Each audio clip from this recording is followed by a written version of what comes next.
They were questioning what was Dr. Nath doing. They didn't want to publish that because, and I want to take time searching for it, because publishing it would create vaccine hesitancy, which is what we continue to hear time and time again, is the reason they didn't promote they lied about the safety signals they were seeing. Throughout the pandemic, I always pushed early treatment. We've got things in here where, you were really concerned about remdesivir because it was untested, but hydroxychloroquine, yeah, it was an approved drug, maybe some safety issues, but we had a great deal of experience with it.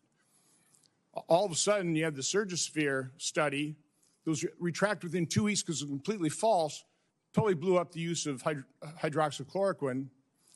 And then when it comes to ivermectin, which, by the way, because I was contacted by so many people, I referred them to doctors who actually had the courage and compassion to treat vaccine-injured individuals.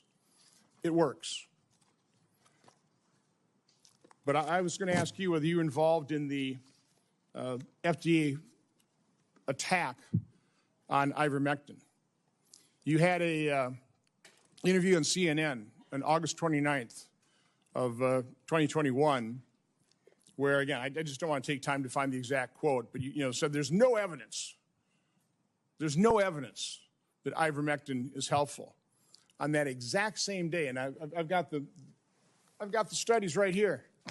There was a website that was tracking the random controlled studies.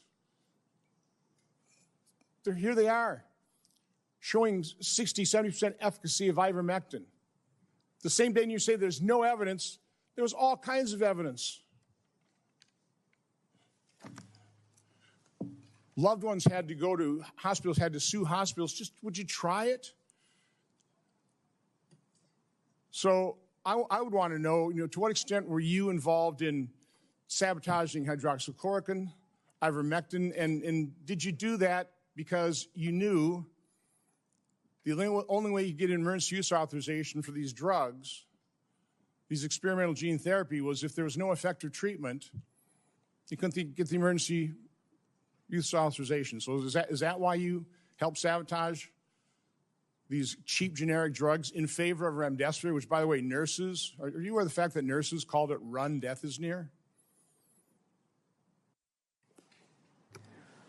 On the advice of counsel, I respectfully decline to answer based upon my rights under the Fifth Amendment.